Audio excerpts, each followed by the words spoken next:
नमस्कार, live cities देख रहे हैं आप। बड़ी खबर आ रही है, आपको बता दें कि बिहार में जितनी भी राजनीतिक पार्टियां हैं उसे चुनाव आयोग अब नोटिस भेजेगी। जी हां, बड़ी खबर है कि चुनाव आयोग बिहार की राजनीतिक पार्टियों को अब नोटिस भेजने की तैयारी में है।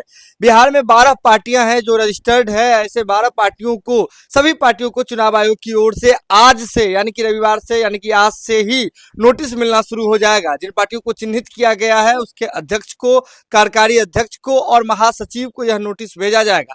आपको बता दें कि एसआईआर को लेकर के लगातार सुप्रीम कोर्ट में सुनवाई चल रही है और ऐसी क्रम में सुप्रीम कोर्ट ने महत्वपूर्ण कुछ आदेश दिए थे, जिसमें से एक यह भी था कि अब जो भी राजनीतिक पार्टियां हैं उन्हें नोटिस भेजा जाएगा।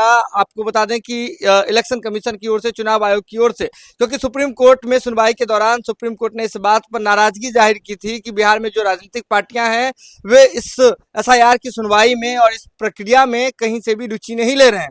आपको बता दें कि सुप्रीम कोर्ट ने यह कहा था कि जब इस महत्वपूर्ण विषय पर सुनवाई चल रही है तो ऐसे में आपको सुप्रीम कोर्ट में बिहार की जो 12 रजिस्टर्ड पार्टियां हैं उसमें से 3 ही पार्टियों के जो पदाधिकारी हैं या फिर उनके जो प्रतिनिधि हैं वो वहां मौजूद थे, जिस पर सुप्रीम कोर्ट ने नाराजगी जो है वह जाहिर की थी। इसके बाद अब आपको बता दें कि सुप्रीम कोर्ट ने अपने आदेश में स्पष्ट रूप से कहा है कि बिहार में जो राजनीतिक पार्टियां हैं, 12 राजनीतिक पार्टियां हैं, उन्हें प्रत्यक्ष रूप से जिम्मेदारी दी जाएगी मतदाता सूची में नाम जोड़ने को लेकर के, और एसआईआर वाला जो मुद्दा है उसमें मतदाताओं को मदद करने के लिए प्रत्यक्ष रूप से जिम्मेदारी तय की जाएगी। और इसी जिम्मेदारी के लिए अब आपको बता दें कि सुप्रीम कोर्ट ने जो जिम्मेदारी जो तय की है, इसके लिए चुनाव आयोग की ओर से अब बिहार की जो राजनीतिक पार्टियां हैं उसे नोटिस जो है वह दी जाएगी। नोटिस आज से मिलना शुरू हो जाएगा।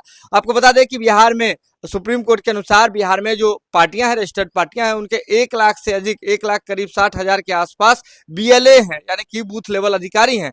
और इसके बावजूद पूरे बिहार से, पूरे राज्य से अभी तक एसआईआर के विरोध में सिर्फ 2 ही मामले रजिस्टर्ड किए गए थे, जिसको लेकर के भी सुप्रीम कोर्ट ने पार्टियों की जमकर क्लास ली थी कि ऐसे कैसे हो रहा है।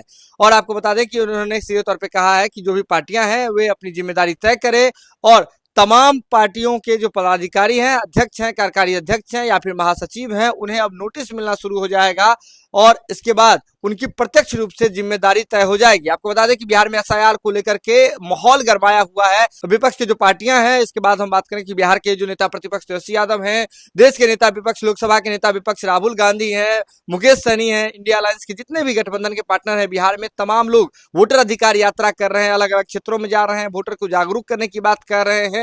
लेकिन सुप्रीम कोर्ट ने इस बात पर नाराजगी जाहिर की थी कि जो वोटरों को जो दिक्कत हो रहा है या एसआईआर के खिलाफ में जो है अभी तक सिर्फ 2 ही मामले ऐसे दर्ज किए गए हैं, तो इसको लेकर के सुप्रीम कोर्ट ने नाराजगी जाहिर की थी। लेकिन अब पार्टियों को भी नोटिस मिलना शुरू हो जाएगा आज से, जिसमें पार्टियों की प्रत्यक्ष रूप से जिम्मेदारी तय की जा रही है। इसके साथ ही सुप्रीम कोर्ट ने एक और आदेश दिया है कि 8 सितंबर को जो एससी में यानी कि सर्वोच्च न्यायालय में जो एसआईआर पर सुनवाई की जाएगी, तो इसमें सभी पार्टियों के प्रतिनिधि को प्रेजेंट रहना है। जी हां, 12 पार्टियों को सुप्रीम कोर्ट में प्रेजेंट रहना होगा, जिसे सुप्रीम कोर्ट ने बताया।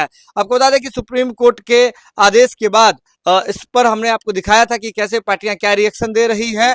लेकिन अब जब पार्टियों को नोटिस मिलेगा चुनाव आयोग की ओर से, तो इस पर पार्टियों का क्या रिएक्शन होता है यह भी देखने वाला होगा। देखना इससे दिलचस्प होगा, क्योंकि पार्टियां जो है वह चुनाव आयोग पर लगातार आरोप प्रत्यारोप कर रही है। विपक्षी पार्टियां बिहार में आरोप प्रत्यारोप कर रही है, खुले मंचों से चुनाव आयोग पर जो है आपको बता दें कि वो दोषारोपण कर रही है, आरोप प्रत्यारोप कर रही है। तो ऐसे में जब चुनाव आयोग की ओर से उन्हें नोटिस मिलता है तो उस नोटिस का वो क्या जवाब देते हैं और मीडिया के सामने इस पर क्या बयानबाजी करते हैं, ये आने वाले समय में पता चलेगा। लेकिन आप जुड़े रहे लाइव सिटीज के साथ। अगर ये खबर आप लाइव सिटीज के यूट्यूब पर देख रहे हैं तो आप सब्सक्राइब कर लें, फेसबुक पर देख रहे हैं तो फॉलो कर लें।